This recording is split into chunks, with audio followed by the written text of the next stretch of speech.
प्राचीन भारत के विविध पहलू। वैदिक साहित्य के अध्ययन को सरल बनाने के निमित्त 6 वेदांगों की रचना हुई, जो विद्यार्थी शिक्षा केंद्रों से संबंधित छात्रावासों में निवास करते थे। उन्हें अंतेवासी अथवा आचार्य कुलवासी कहा गया है। तक्षशिला, नालंदा, वल्लभश्री एवं विक्रमशिला प्राचीन भारत के प्रमुख शिक्षा के केंद्र थे। प्राचीन आख्यानों से युक्त ग्रंथ को पुराण कहते हैं। पुराणों की कुल संख्या 18 है।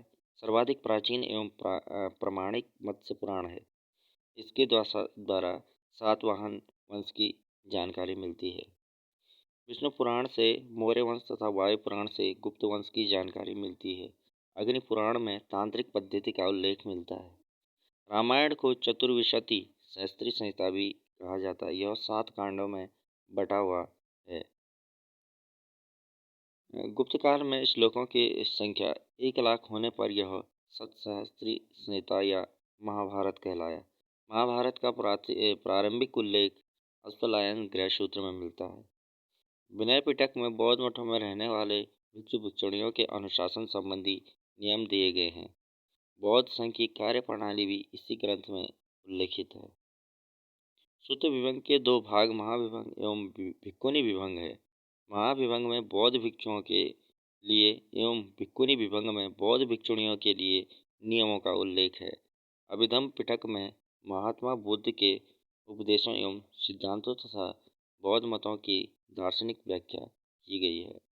मिलिंद पानो में यूनानी शासक मिनांडर एवं बौद्ध भिक्षु नागसेन के बीच बौद्ध मत पर वार्तालाप का वर्णन है। दीपवंश सिंहल द्वीप के इतिहास पर प्रकाश डालने वाला प्रथम ग्रंथ है। महावंश में मगध के राजाओं की क्रमबद्ध सूची मिलती है। जैन साहित्य में 12 आगम, 10 प्रकरण, 6 छंद सूत्र, 1 नंदी सूत्र, 1 अनुयोग द्वार एवं 4 मूल सूत्र आते हैं। मेघातिथि, भारुची, उल्लूक भट्ट, गोविंदराज आदि ने मनुस्मृति पर तथा विश्वरूप, अपराग, विज्ञानेश्वर आदि ने याज्ञवल्क्य की स्मृति पर टीका लिखी। वैष्णव धर्म से संबंधित चतुर्व्यूह पूजा का सर्वप्रथम उल्लेख विष्णु संहिता में मिलता है। प्रथम सदी के मथुरा के समीप मोरा नामक स्थान से चतुर्व्यूह पूजा का उल्लेख पुरातात्विक प्रमाण मिलता है। लिंग पूजा का प्रथम स्पष्ट उल्लेख मत्स्य पुराण में मिलता है। पशुपात शैव मत का सबसे पुराना संप्रदाय है, जिसके संस्थापक लोकुलिश से इस संप्रदाय के अनुयायियों को पंचार्थिक कहा गया है। कपालिकों का मुख्य केंद्र श्रीशैल नामक स्थान था, जिसका प्रमाण भभूति के मालदीप माधव में मिलता है। कालामुख संप्रदाय के अनुयायियों को शिव पुराण में महाव्रतधर कहा गया है। ये कपालिकों से भी अतिवादी प्रकृति के थे। दक्षिण भारत में शैव धर्म का प्रचार नयनारों द्वारा किया गया। इनकी संख्या 63 थी। इनके श्लोकों के संग्रह को तिरुमुरे कहा जाता है।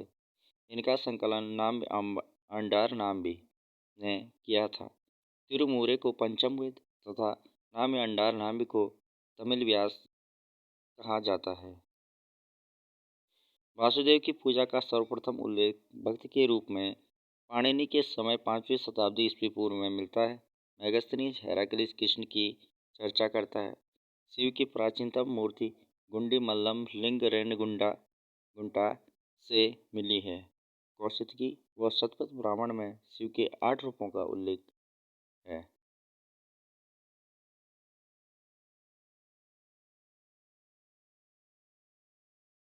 चौसठ योगिनी मंदिर जबलपुर में स्थित है। शाक्तों के 2 वर्ग हैं, कौलमार्गी तथा समयाचारी। खगोल शास्त्री आर्यभट्ट 5वीं सदी में तथा ब्राह्ममिहिर 6ठी सदी में हुए। आर्यभट्ट ने चंद्र ग्रहण एवं सूर्य ग्रहण के कारण का पता लगाया और पृथ्वी की परिधि का मान निकाला। आर्यभट्ट ने बताया कि सूर्य स्थिर है व पृथ्वी घूमती है। महरौली के लोह स्तंभ पर आज तक जंग नहीं लगा है। इस बात को उटज भी कहा जाता था।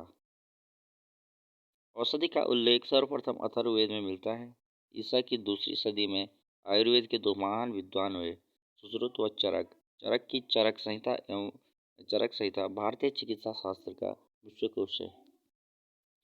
समुद्रगुप्त को उसके सिक्कों पर वीणा बजाते हुए दिखाया गया है। वात्स्यायन ने संगीत का ज्ञान प्रत्येक नागरिक के लिए आवश्यक बताया है। कंबोडिया के अंकोर वाट मंदिर में दीवारों पर रामायण एवं महाभारत की कहानियाँ उभरी हुई मूर्तियाँ अंकित हैं। सबसे विशाल मंदिर इंडोनेशिया के बोरोबुदुर में है। 8वीं सदी में निर्मित इस मंदिर पर बुद्ध के 436 चित्र उत्कीर्ण हुए हैं। वैनसांग जिस समय 637 ईस्वी नालंदा विश्वविद्यालय पहुंचा, उस समय वहां के कुलपति आचार्य शीलभद्र थे। छांदोग्य उपनिषद में देवकी पुत्र कृष्ण का घोर अंगिरस के शिष्य के रूप में उल्लेख किया गया है। पुराणों के संकलन का श्रेय वेद व्यास को दिया जाता है।